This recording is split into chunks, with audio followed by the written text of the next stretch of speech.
Welcome, folks, to episode 167 of the Morgue official CorpseFeed podcast. And I am Arturo, Padilla, the guy behind the face. And with me always is Mr. Nick Valdez. Tex, what is going on today, man? It's a slim day today, right? For the coming attractions here. Yeah, exactly. Howdy, everybody. Howdy, Arturo. It's a very slim day. It's a shame, too, because horror season has officially started, as what we'll talk about today. You know, we got some good, we have some genuinely interesting horror movies. Yeah, legit. But the trailers aren't there to support it. It was like we got 2 weeks of them, and then here we are, having to talk about the first one, or the only one. Yes. The trailer for The Hunger Games, The Ballad of Songbirds and Snakes. Yeah, it really is. It really is slim pickings. We got to mention this trailer because there is a chance we might have to see this thing, and we might discuss it. So I generally when take a peek under the sheet at how we do things at the Morgue here, we like to highlight trailers of things we have our eyes on and will likely cover. And this could end up being one, especially if it's on a week where there's nothing else. It's looking to be like it's going to be a slow November, right? yeah. That's the unfortunate thing, right? Especially the strikes are still going on. Power to them, whatever it takes, right? Get your money, but on the opposite end of that, we're looking at the releases, going, oh no, it's. Stuff is dwindling. Here we go. It's starting to kick in. It's starting to definitely feel it now. Luckily these streamers are coming out with some content. We saw last week in our show where we covered some coming attractions of streaming specific movies. So hopefully cross our fingers. Right. We get some interesting stuff, right? But that's the thing. It's September and October, we're ending September now, but October's packed, but this is November, and it's we're you're looking at November already. It's oh, wait a minute. It's time to rewatch some stuff, I guess. The crypt will be out there for you guys for sure in November. Yeah, if anything, Final Girl Summer 2 is coming. We'll see. No, it's Final Girl Autumn. Yeah, Final Girl Fall, man. It's funny that we bring that up today with with the feature presentations we have today. The Final Girl stuff. Yeah, it actually fits with them. But so Hunger Games. It looks fine. I'm not a huge Hunger Games fan. I can't tell you I did see them. I'm not gonna lie. I did see them in theaters. I saw the first one on TV. After that, I'm kind of lost. Yeah, is this? It's a prequel. It's a prequel. Okay. So you don't even. I'm pretty sure there will be Easter eggs and shout outs to the franchise, but this one was this book came out because the movies did so well, and so. Oh, okay. Yeah, and like I said, I've seen all 4 of them in theaters. This is back. We see movies every week here at the Morgue, and I'm willing to take more of the more general audience bullets. So all those years, years back, I definitely saw these in theaters. But this is just a prequel, and I don't know, the appeal for us here is the battle royale itself, and from what we've seen in the trailer, I don't know if it's going to be there because it's the first one, and so unfortunately it looks like it's more about the politics of it and stuff rather than the battle royale itself, which is why Hunger Games, the first one, was appealing in the first place, because it's got its main character or whatever, but it stuck you right in the actual fight. So and that's why when it came out, people were like, oh, this is just the battle royale movie. This is just yada, yada, yada. But we've talked about here before, death games are inherently appealing, and they're my favorite subgenre in general because, you take games and you take death, and it's just a perfect pairing. But here, the only shot of them we get to see is like this one shot of like the kids getting funneled out of like a big trailer, just getting kind of tossed out and like kind of just getting dumped up from a freaking dump truck, pretty much. Yeah, and getting forced into the game, which is kind of like, in a way, I like that idea. I wish it was in something else, in another thing that would actually sit, you know what I mean? Like, I wish this whole concept of Hunger Games is very sci-fi-ish. So like this is also one of the reasons why we talk about it here, because we cover sci-fi. I love sci-fi for once. I love the sci-fi, like the old school sci-fi, like stories like and books and stuff like that. Like all that stuff. That stuff is awesome. And this started in those. It has its roots in the same concepts of a very good sci-fi story. This movie does look well produced, right? Since we have to speak about this real quick, right? Just to put it out there, it does look well produced, right? It does look like it has some decent action beats in there for sure. I am curious to see exactly if they are going to go further into like the kid battles and stuff like that, because that's as you were saying, Tex, that's kind of what we all wanted to, that's why we're here for those movies. Exactly. It's the kid battle stuff, right? Yeah, like as much as people want to say, I'm into, I forgot what her name was. Oh no, Katniss Everdeen, right? So as much as people are into the story of Jennifer Lawrence's main character, the main appeal literally is to see these kids kill each other. It's that inherent thing, and it's the social commentary of it, of course, where it's like, we all kind of want to see a movie where kids kill each other, right? And so that's what the appeal of like movies like Battle Royale came from, because it's like, like this is a brutal concept, but at the same time, there's something in the back of our monkey brains that's like, I like this. Listen, let's just hope this movie is decent.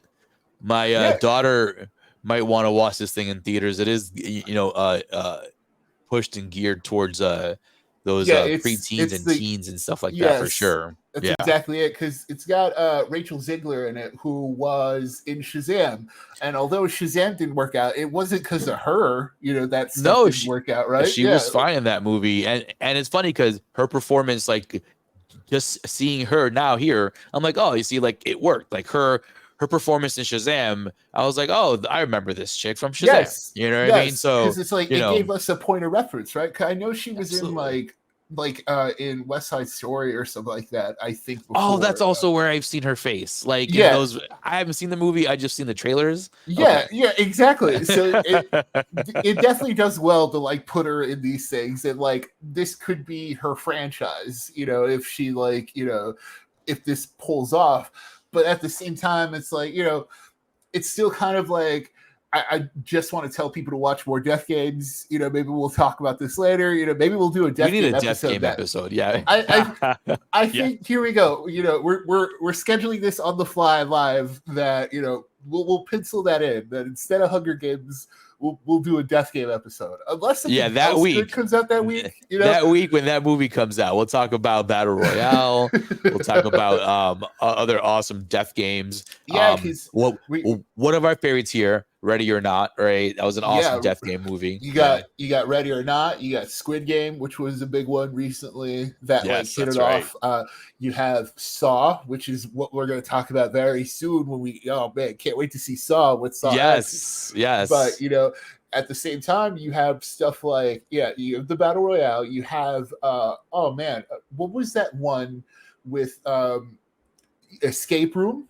So Escape Room. You have here we go. The Cell. Does The Cell count? I think it counts, right? The Cell, which no. Was that with Jennifer? Cube. Yes. Cube, you mean Cube, right? Yes. Cube. I knew what you were talking about. I'm like, yes. I know what you're talking about. You just have the wrong title there. But The Cell was with Jennifer Lopez, another good movie too. But not a The Death Cell's Game. Just a good one. Yeah. Yeah, but Cube that's Cube a good one. There's that movie that we talked about a long time ago. I don't know if we talked about it here, but Circle, where they're on like an alien spaceship, and it's like Yes. yeah, and it's just very quick. It's also like, oh man, okay, you know what? Pencil it in here, folks. Yeah, Death Game episode for sure. I can't wait. You see, Yeah. this is the point of coming attractions, to bring you, things we actually want to kind of talk about with you guys. Death Games is a big one. Yeah, being that Saw is coming up super soon, right? And we will talk about it at length here for you guys. So stay tuned for that. But now, folks, let's get into our double feature presentation.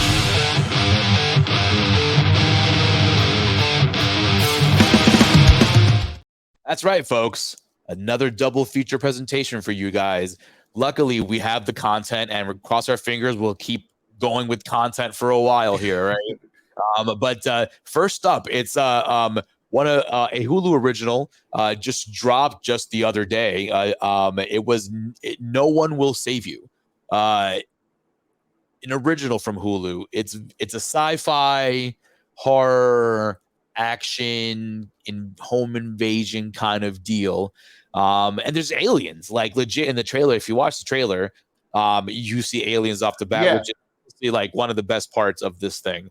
But Tex, you know how we do this thing. Stay away from it, wait for it, pay for it. For me, it's a wait for it. For me, it is an interesting concept, and it is on Hulu. So you can actually watch anytime you want, but I wouldn't say rush to go see it. It is a cool concept, and I'll get into that a little bit later. But Tex, stay away from it, pay for it, wait for it. What do you think? Yeah, in terms of pay for it, wait for it, stay away from it, I would also say wait for it.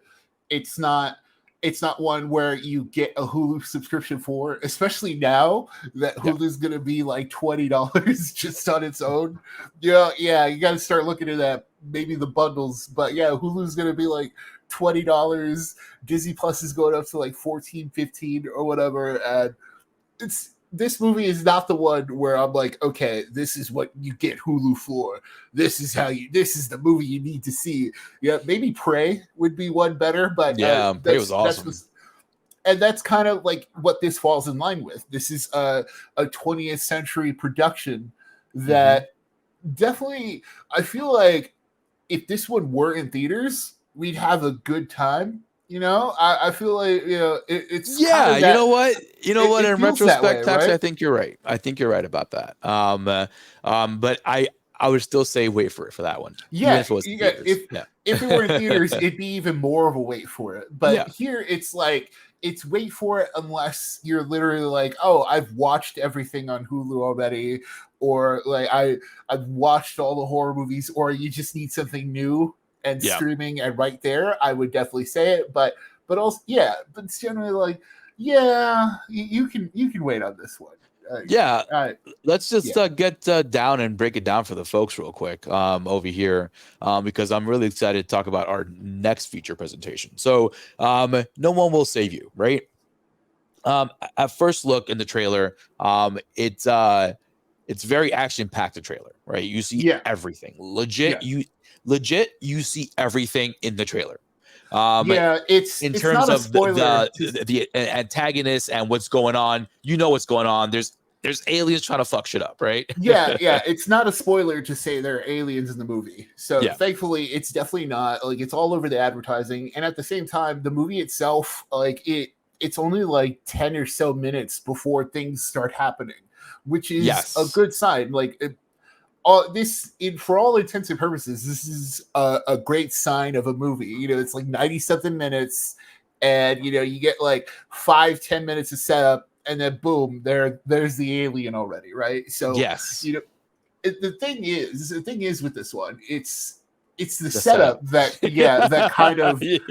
kind of changes the perspective on it. The setup is what makes it a wait for it, because starting with the good stuff first. The alien stuff is really spot on. Like, when you see aliens in movies, it's tough, right? Because it's like you want otherworldly beings to be aliens, but you also don't want them to be so otherworldly that it doesn't connect. You don't want it to be like we saw we saw Nope, for example, has this yes, otherworldly kind of very, very out of this world, no pun intended, kind of design and look to it, because yes, the ship was the alien, which was wild and very fucking cool. But that was fucking weird. You know what I mean? yeah, Yeah. yeah, and that's totally fair, right? Because it's like, it was so out there that Hmm. like it's a cool idea, but you can never really connect with it in that way. You're like, you can never really fully enjoy it in the traditional movie sense. Like, instead of going, oh man, we're sitting there going, that's such a cool idea, instead of being like, oh, this is, yeah, you're like, oh, that's so wicked, or Yeah. it's there's one thing, there's a difference between appreciating a cool idea and its execution as a movie fan, instead of being like invested in the story and being like, oh man, here's an alien coming to get her. So in that sense, No One Will Save You nails it. Yeah. It Agreed. nails these aliens, these like, I think the only problem though is that they're very like Roswell, New Mexico. They're very Yeah. like Yeah.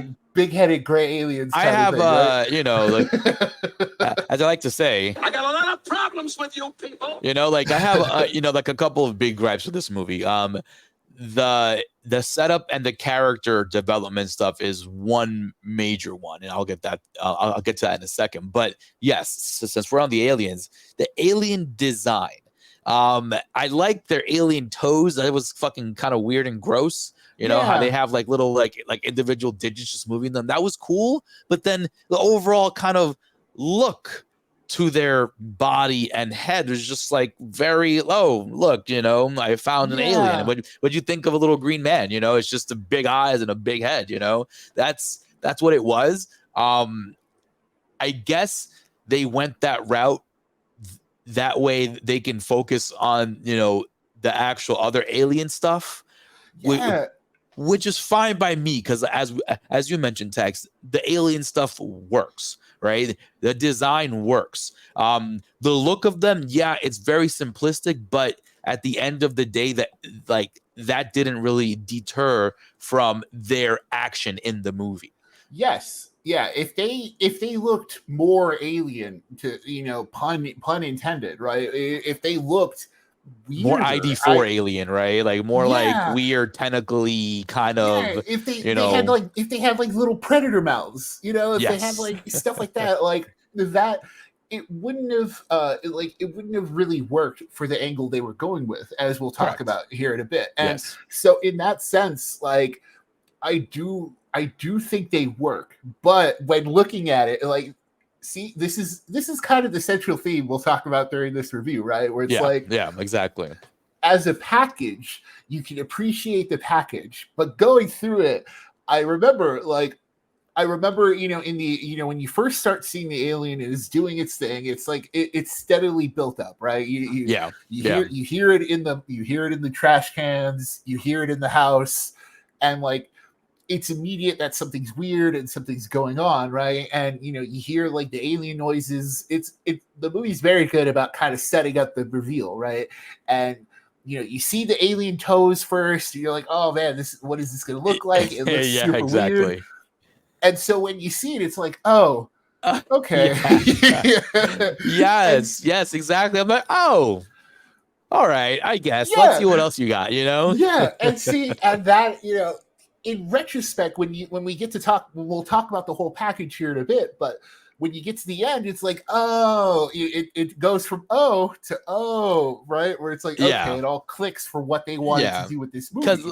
Because like I mentioned, like their facial design isn't really changing anything story wise or anything, because Yeah. they still get their shit done. But it's cool because like they show that they have these other powers. They're like telekinetic, and they Yes. talk in these weird vibrations, and like they can fly, I think, as well, or jump really high. I don't know. One of them kind of levitated. But yeah, so, it was really cool. Yeah, and I think that's where it makes up for, in like the, it, when you look at it as a whole, right? You're like, okay, in terms of, they might have tweaked the visual design to make it more simplistic because Yeah. you're going to complicate it everywhere else, right? Yeah. Like, Also, too, Tex, like there's a lot of screen time for them. Like they are on screen a lot. So Yeah. I guess having that kind of design was easier to shoot, was easier to make some practical and CG choices there as well. So like as you mentioned, imagine having something that's way more intricately like uglier, you know, and like more Yeah. kind of otherworldly, kind of fantastical, you know. It would have been more difficult, as you mentioned, to shoot how they wanted the action to go. So Yes, this design for sure exactly. helped everything.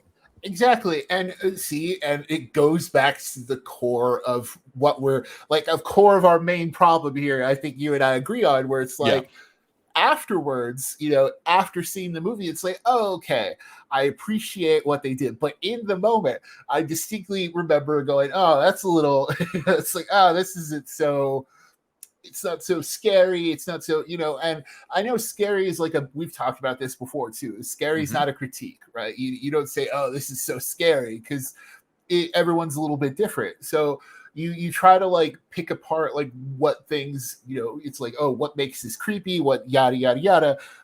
And here it's, instead of the visual design, they kind of add on to the dread with like, yeah, like you said, the telekinetic powers, the we see that there's a lot of them. So that's the thing. It's Yes. like immediately off the bat, it's like, it's not just one, which is great, right? It's kind of like they you know, in terms of getting everything going quickly, you know, we get the first alien, you know, and our main character Bryn, she kills it, which is awesome, and kind of like kills it by accident. You know what, like you know, straight up, she has a really good like, you know, several sequences there, like during that first home invasion, where she just goes back and forth, like she gets beat up, but then she kind of just grabs this old, you know, schoolhouse bell, you know, tower thing and just shoves her right in this thing's head, and that was awesome. That was a well-deserved kill right there. Yeah, Well and fought. it was awesome because it was also kind of by accident too, because she was like caught in its telekinetic powers, Yeah, and kind of spun around, and then you get a very satisfying kill though, like when the alien, like, and that's the thing too, it's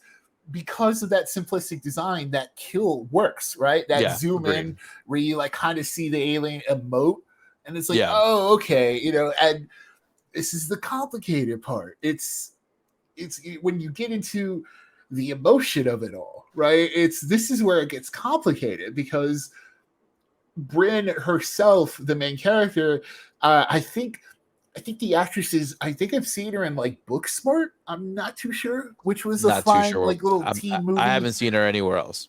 Yeah, it was a fine little teen movie thing. It was one of those that people were like trying to compare it to Superbad, but unfortunately for Booksmart, there is no other Superbad. Like that was kind of a lightning in a bottle kind of movie. Yeah. Yeah. And so, but with her here, she's a really good final girl. We talk about this all the time, right? Where it's like, yo, final girls, we appreciate them here on the Morgue. You can't really have horror without them, you know. Mm-hmm. Yeah. And agreed. She gets it here. And like you mentioned all the time, Arturo, a pound of flesh. She gets beat the hell up and back. Yeah, on several instances, like over and over again, which is great. But here is where my issue lies with this stuff. Like, right, as you mentioned, let's not her final girl, this. like you know, phase.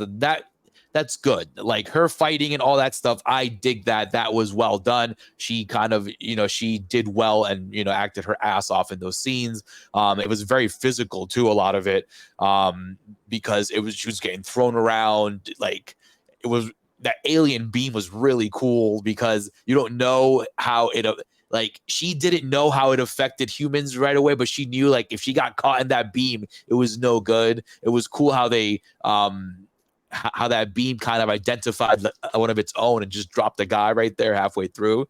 So that was cool. But so back to Bryn, right? So Bryn is very complicated. And they make her overly complicated here because she has a very dark past, right? Which we find out through the movie. Like that's pretty, honestly, that's what was really kind of driving us here, like to get to point C, you know? It's like, okay, in point A, you give us this town who clearly like doesn't like this person at all. Right. Like the town like looks at her like, oh my God, she's out and about. How dare she be out in the streets right now? Like all this kind of like, all this kind of negative attention.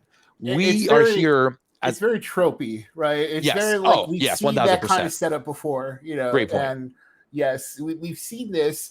And through the whole movie, you get these hints that, she had a best friend as a kid and something happened to her, the kid, to where she thinks it's her fault, right? So yes. It's like, it's a kind of setup we've seen time and like, maybe not in these kinds of movies, but it's a very predictable kind of, angle where, they caused the death of their friend somehow. Like I knew, I'm like, okay, you caused Maud's death somehow. Usually it's accidental, right? Right. Usually it's like, oh man, like she caused her death by accident because of either the usual case is like a drunk driving incident. Right. Yeah, it's always something like that, right? Where, or like if it's a total accident, a boating thing, or something like that. That's the case, right? But here, right, we spend the entire 90 minutes trying to figure out what the hell she did, which is credit to the movie. To the movie that they waited so long to reveal it, right? Yeah, they did, and that's the thing. This is what's tough because that was also a hook. I can't lie and say that wasn't interesting for me. Going, yes, they made it a big deal. Like that's what the twist is, right? They made it a big deal. Yeah, especially after the first, home attack she had, right? Like she was, first of all, she lives by herself in this big old house, away from everybody. So that alone, that character stuff is a little weird, off the bat, but you find out, why she lives by herself and all that, but it's still a bit odd in my opinion as to just completely outcast his character. Why not just in real life, if it's like that, you would kind of just up and move out, and start somewhere fresh, Right. But story wise, they kind of make her this isolated person in this farmhouse, completely isolated, right? Great for the gimmick, right? So when she goes into town, as I mentioned before, everyone looks at her, even after the first home invasion of the aliens, where you would think, hey, did this happen elsewhere? The town is completely normal, by the way. No one batted an eyelash. It seemed like it was local to just that farm area over there, right? Because we see some weird activity with one of the neighbor guys there when she's dropping off a package, right? He's acting a little funny already. So we know that the alien stuff hasn't reached the town. So when she's going to the cops to try to tell them, hey, there's an alien body in my home, she's met by what we assume to be the parents of her, her friend who had died, right? And she gets spit in her face, and then she turns around and runs away, all emo and drama and all that stuff. And you're like, what the fuck happened here? Yeah.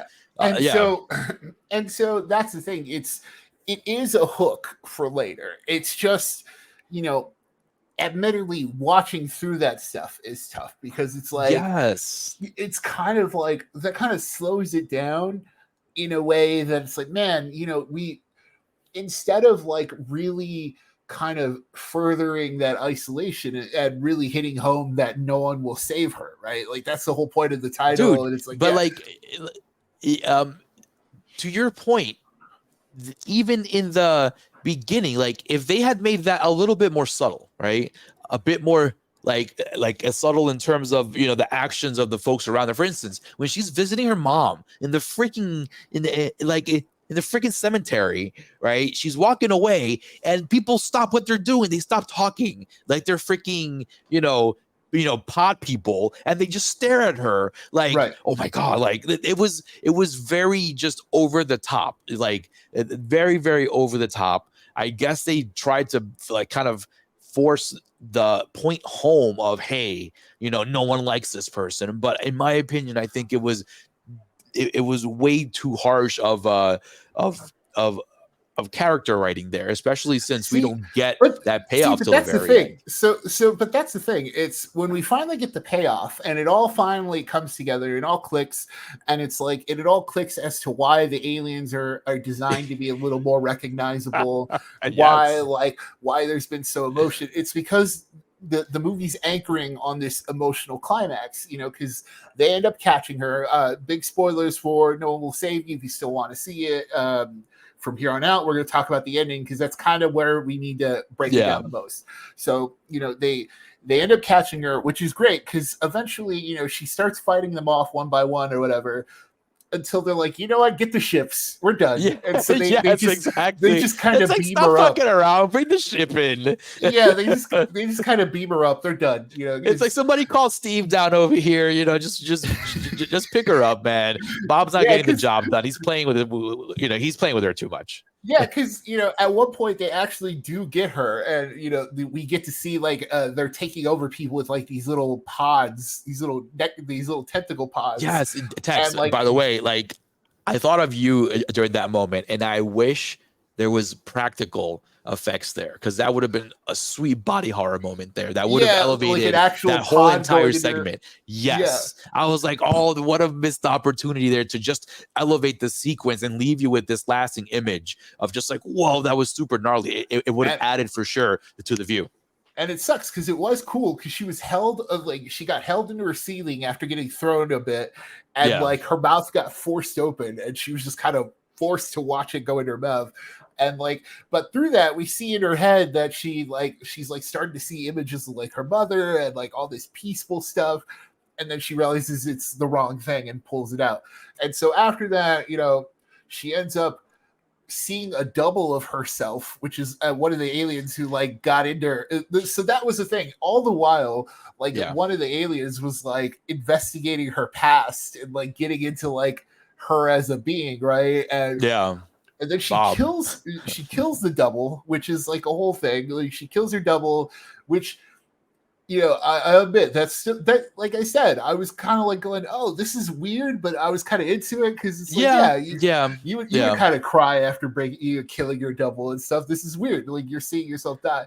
But okay, so yada yada yada. She ends up getting captured by they give up. They use the ship. They're like, all right, we're done. And so in the end, we see we get to look inside the ship, which is great. We see that there's like even more of these aliens, like tons of them. Like a whole freaking colony of them, dude. Yeah. And so the doom ending stuff starts to kick in already, right? And then they kind of like we see into her brain. And we see like this very artsy way of like looking at her past, which is kind of neat. Like I said, I'll give it credit for the stuff it does well, the visual stuff. But then we see that she actually straight up caused the death of Maud, like her friend Maud. So they were little girls and they were fighting.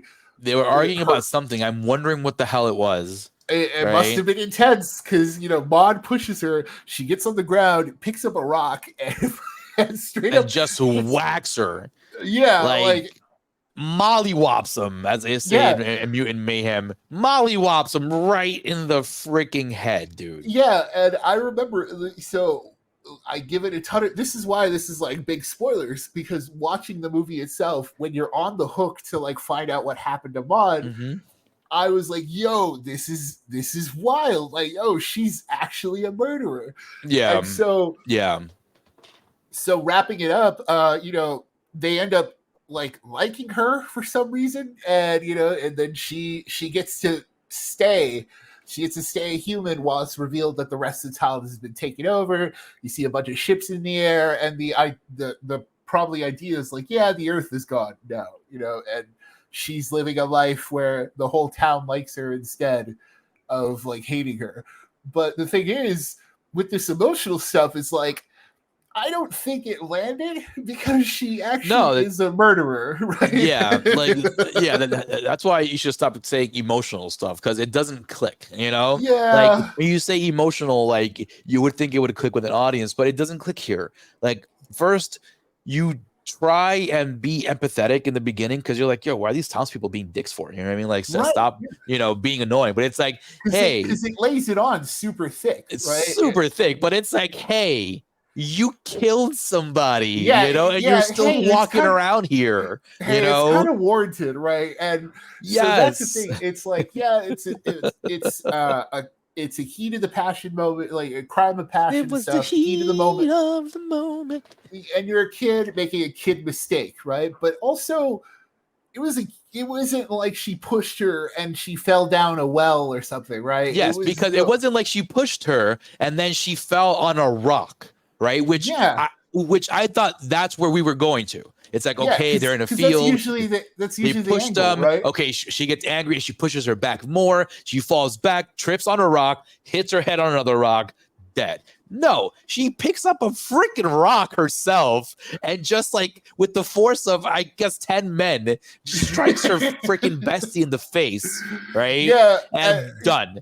Done. And the whole thing, like the whole emotional climax, it's like her seeing her younger self and like trying to forgive herself. And it's like, no.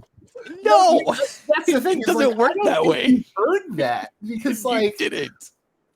Yeah, and I'm trying to think in retrospect, would this have worked better if it were just an accidental death?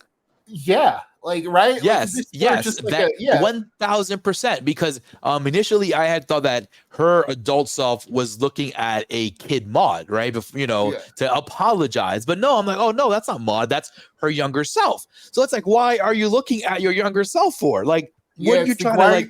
Why are you trying to forgive yourself for murdering? There's nothing to convey here. It's like, hey, you did something really bad, and then like they do it in the sense where the kid's writing a "Hey Maud" letter, which she does as every day as an adult because she feels super guilty about killing her friend, which she should, Yeah, and so that's the thing. It's like, when you get the whole package, the alien stuff works better because it's like, oh, okay, I see what you were going with. You were trying to focus more on the emotional climax of this all. But when you actually dissect that climax, it's like, no, it doesn't work because she straight up killed somebody, right? And that's the thing. It's unearned because it's totally because you're a murderer. Yeah, it's like, oh, that's why the town hates you and shuns you. It wasn't an accidental death where give this person another like another chance kind of thing. Yeah, it's like, oh, I accidentally hit her with the rock too hard. Like, come on, like that's the thing. It's like you meant to hurt this girl really bad when you picked up that rock. So whether she died because because you cracked her head open or she died in a coma or something, you're fucked, you're wrong. So that kind of ruins a lot of shit for me in the movie. The alien stuff is awesome. The ending is a little weird because, as Tex was saying, like they made, I guess, this area where she lives in her vision, because it loses me in the end. It loses me in the end. Like, I would rather her have bled out on the street before they cut to the ultimate ending there. So it's because in your head she's a murderer, and so she deserves to bleed out on the street, just like her friend bled out on the grass there after she hit her with a rock. Yeah, but it's it's a doom ending where she's finally happy because everyone else treats her well, but the world is doomed, and that's what I'm saying. If it were just like an accidental death, then I'd be like, okay, I would appreciate the movie more, right? I'd be like, oh, okay, 1000%. The town's finally back liking her. They finally got over it because they're all aliens, and who cares? But but because she actively hits somebody with a rock, it's like, oh, that kind of changes my perspective on her through the whole thing, and then so. At the end of the day, wrapping my end up of this, it's just a way for it because it's like it has a complicated part. Yeah, it's a complicated protagonist, and in a movie that's only 90 minutes with aliens and all this other stuff, probably shouldn't have done like so much like that complicated mess, right? Like, you probably shouldn't have done all that, but yeah, they overwrote it. They overwrote it legit. But folks, next up to a movie that was not overwritten, that was actually pretty written just goddamn perfectly almost, is our next feature presentation. It Lives Inside. This is another horror movie that came out this year. We saw the trailer for this thing earlier this year, man. And we were like, man, this looks very mid, Yes. Very mid. That's what this. Okay, so jumping in already, right? This is let's already do it. what's so surprising about this one. I would say pay for it straight up. Like I would say, Same here. yeah. Like if not in the theaters, pay for it when it's like in digital rent. Because the thing pay is for with it. this movie, it when you look at the trailer, you definitely go, oh, this is going to be something that's in their heads. This is going to be like it follows kind of nonsense, you know. It looks so like, oh, this is an artsy movie. It's exploring a monster from another culture or an idea from another culture. So you're like, this could be good, but at the same time, you're like, oh, what if it? And so on. But before going to the spoilers, I love, it's an actual it. So yeah. If you're wondering about whether or not it's in their heads or not, it's an actual it. There is an it that lived inside. So and it has predator camouflage powers too. Yeah. Kudos to the movie for actually doing an actual it, and it wasn't like this is all in their heads. This is all So major props for that, and that's why I think maybe it's grading on a curve or whatever, but that's why it's a pay for it because it had the chutzpah to be an actual thing. Yeah, right? Agreed. It's definitely a pay for it on my scale as well. I gave it a 9 out of 10 on the CorpseFeed scale as well. It was just a really good story, man. A really good story with an actual monster in it and some good acting. And some good kills as well. Like out of nowhere, I didn't expect to see some of these kills here. And I'm like, whoa, I had to sit up in the theater and I was like, whoa, I'm watching a real movie here, So I was really happy about the whole outcome, the overall package, the ending, everything. Very, very happy that it was not a mid movie. The trailer, it's funny because we were talking about it and I'm like, why is this even coming out in theaters? It should be on VOD. But now we realize why it's coming out in theaters, right? Somebody saw it and was like, yo, we got to make sure this comes out in theaters. Yeah, right? and that's the thing. It totally seems like if it could have also been a streaming thing. That's the other thing too, right? Like, but at the same time, I'm glad it was in theaters because I'm glad we had something to go see this because it was weekend. good too, man. It's like it doesn't need the grand scale of a big screen to kind of to push its point through, But that being said, I'm glad it was on a big screen because you need movies that are good to be in theaters, Yeah, and that's the whole thing. Like, it's just a good movie. Okay, so digging into it, it lives inside. So in the trailers, you see a young girl with like a black jar, and the whole thing is like, oh no, something's up with this girl. She says there's something in the jar, and thankfully we find out that there's something actually is in that jar. Yes. And so the whole thing, the whole movie is about a girl named Sam who who's from India, and like there's this undercurrent of like she's they're like part of the small Indian community in this largely white town. White town. I'm not sure exactly where it was either, which is also a credit to the story because you don't really need to know, but you just know that the struggle of trying to fit in, whether it's in school or whether it's as adults as well in the neighborhood is pretty prominent here, but it's not what the movie's about, which is right off the bat, right? Which is honestly a breath of fresh air because a lot of times that's where people would lean towards it, trying to do a metaphor horror kind of thing. It's like, let's lean in towards like trying to the fit in thing. It's like, no, like that's just real life shit that happens every day. And I'm glad that they stress that because, hey, that's true. It happens every day. That's real life shit. But there's a bigger problem here. And it's this thing that lives in a fucking ball jar, right? That Sam decided to just be like, hey, Tamira, you're crazy. And she knocks that jar out of her hands. And that's the biggest mistake she could have made. Right, Tex? Yeah. And so that's the whole appeal of this movie is it starts off with this character stuff, developing Sam as like a young Hindi girl who's like, she's trying to best to fit in and trying to like almost make like there's like a brief little kid like where she's on her phone and she's trying to make her skin lighter. It's stuff like that where it's like it's not a huge focus, but they use that to flesh out her character and like tell us where she is, where she's at headwise, right? And her mother's more traditional, and her mother's trying to excuse me, her mother's trying her best to like keep her in this culture.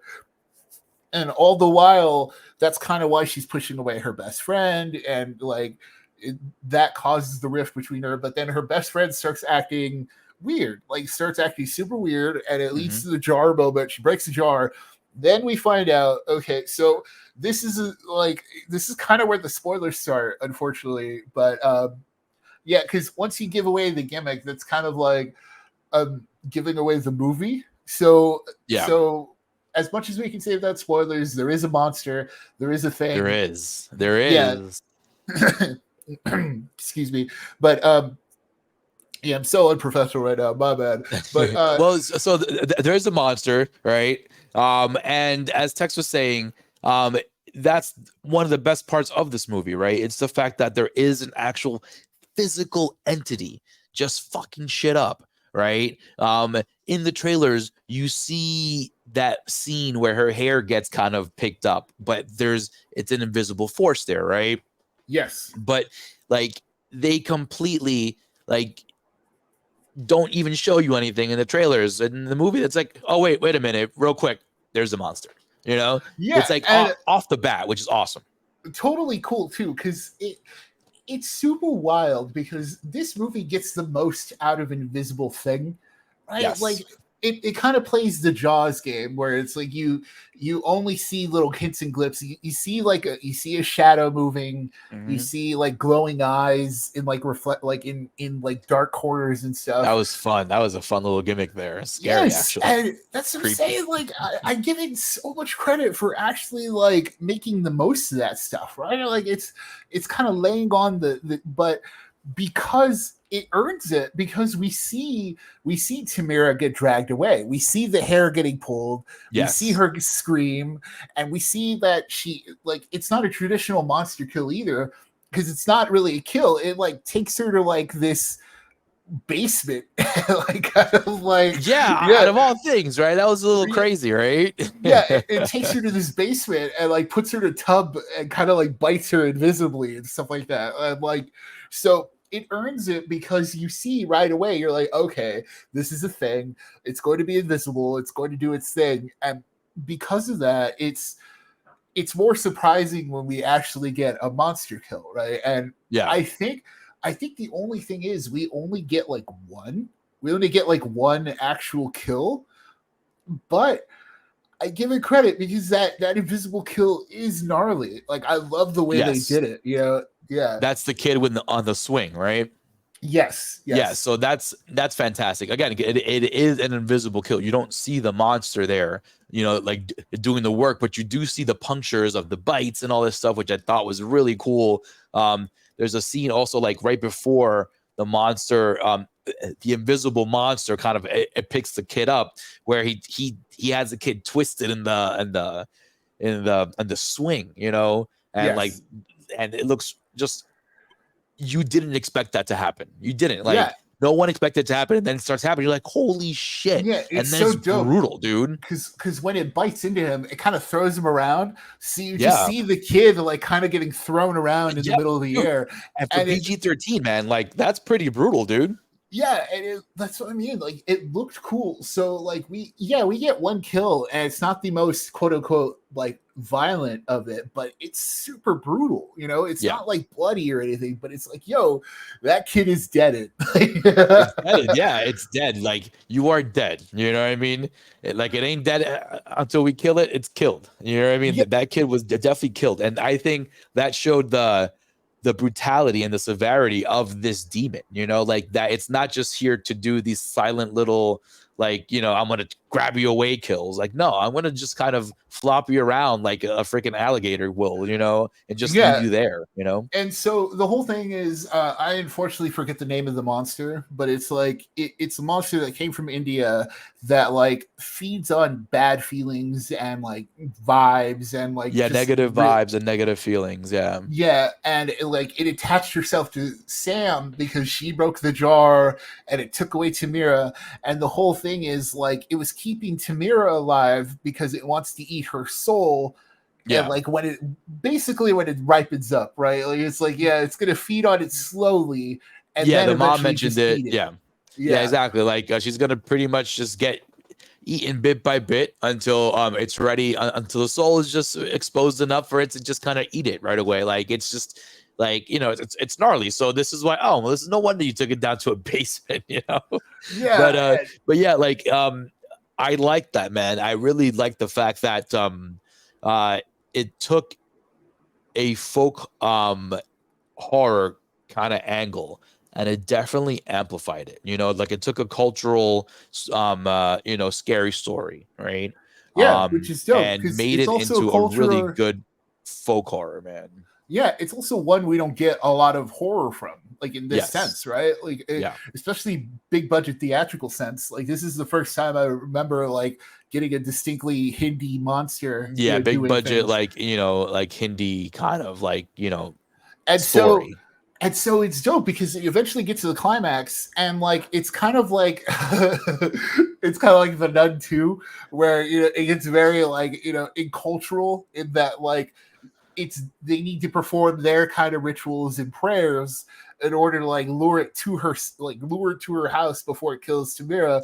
And it's sort of the Nun 2 in that like their prayers actually, this is the way we combat the monster, right? Pray with me, sister. Yeah, and this is the way we fight the thing, until they realize, oh, this doesn't work, and it gets like a whole, like it adds a whole other level of complication to it, which is super neat. And all the while, there's this teacher that's helping her throughout the movie, and it's also like there's another little cultural little nugget in there. She's the one black teacher in this school.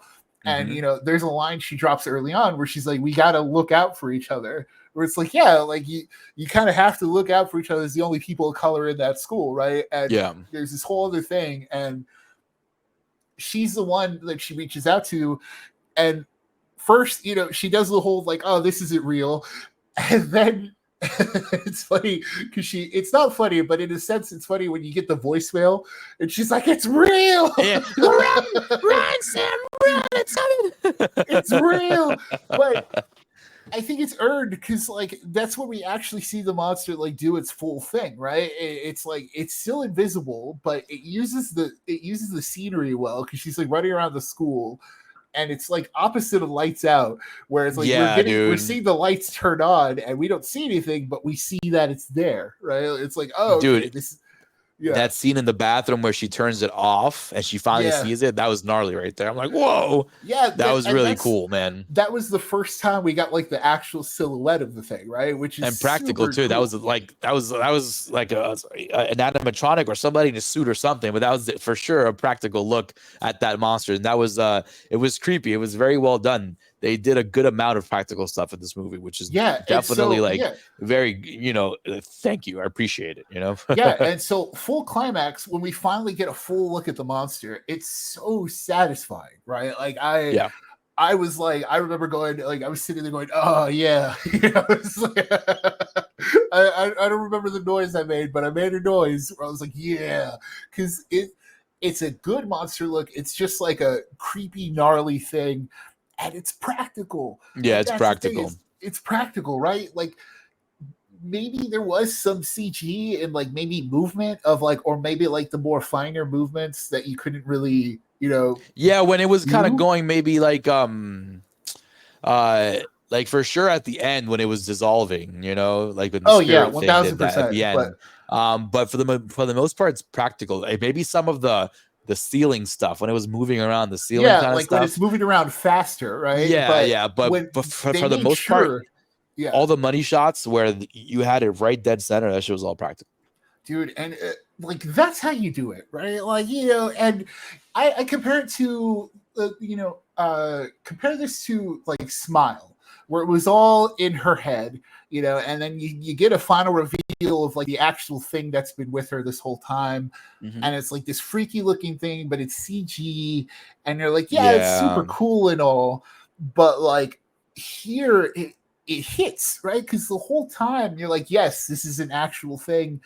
And to get like, I give it so much credit for being a payoff that works, because yes, like, it was invisible this whole time, but like when you actually have something to show for it, it makes all the invisible stuff seem more real in retrospect too. You're like, yeah, like, yeah. you can buy also it to more, text right? also to like the movie also shifted gears too to make everything kind of work. Like we got a very 80s like a very 80s horror kid adventure at the end there when you had Samita going from her house to the location where she thinks Tamir is because she found out this and this and that. Yeah. She got on her bike and all that stuff. She got her supplies and she went over there. She had her little cultural like sari sash or like across her her chest and everything. So it got very 80s there at the end, which is really cool because it works with the monster, right? Because the monster design, it wasn't anything kind of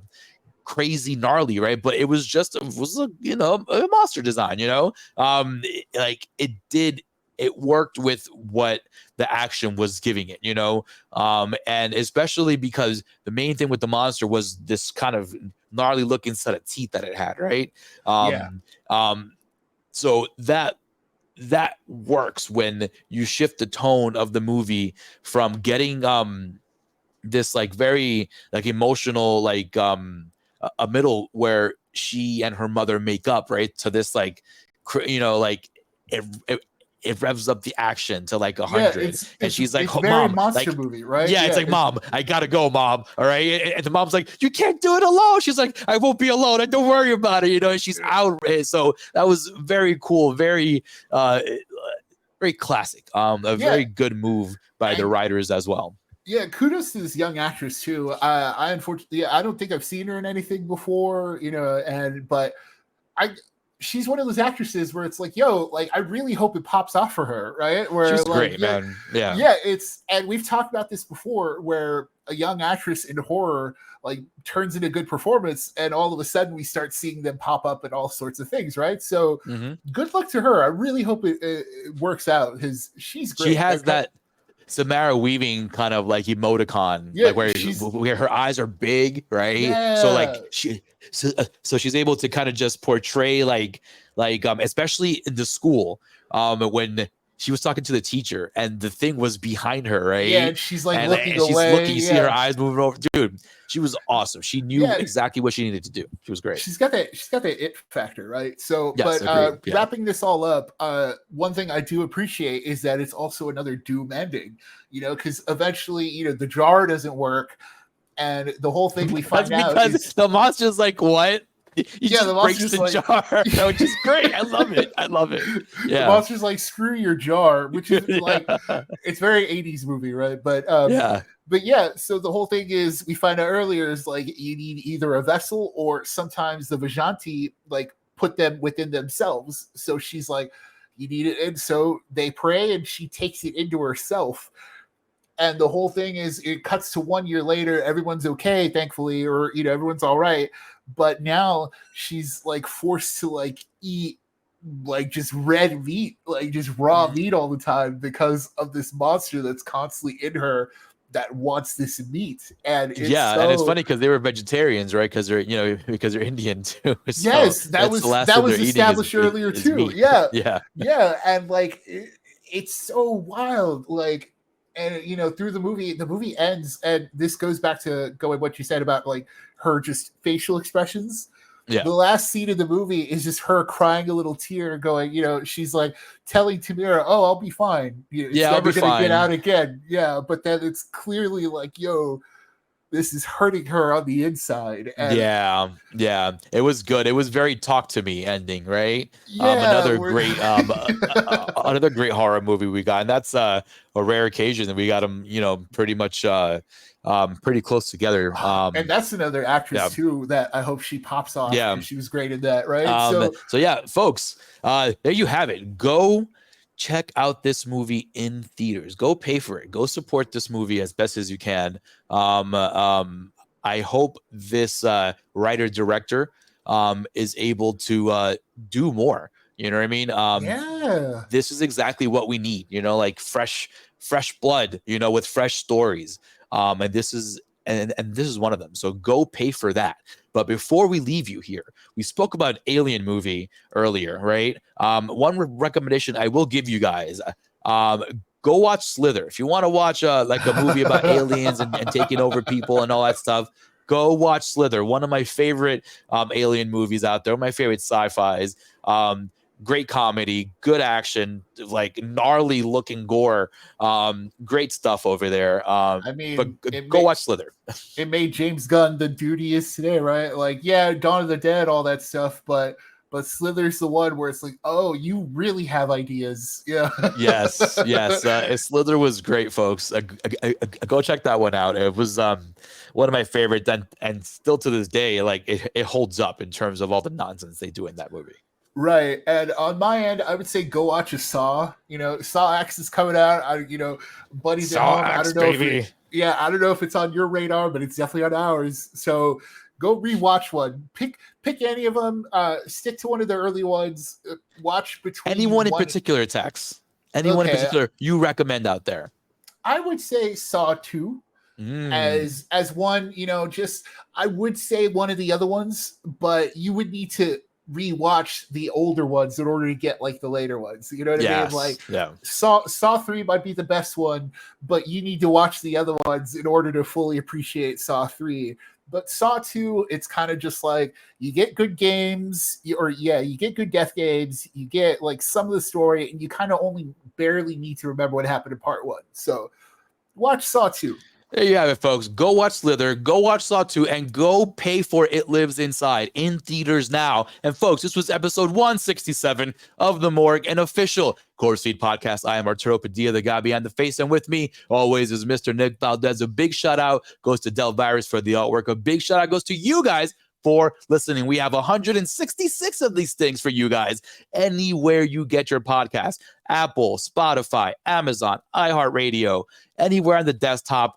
You have access to streaming stuff. We will be there for you guys. You can catch this show on its new day on Tuesdays, the old school days where they drop music and DVDs and all the movies you got on Tuesdays. So now you can catch us on Tuesdays at 4:20 on YouTube Live, on Twitch Live, on X Live, on Facebook Live. Anywhere you get your live streams, you can catch us there on Tuesdays. You can catch this show as well, dropping on Tuesdays at 6 o'clock on YouTube. Go like, subscribe, and share that. And remember, folks, it's a scary world out there, but we are here to walk you through it.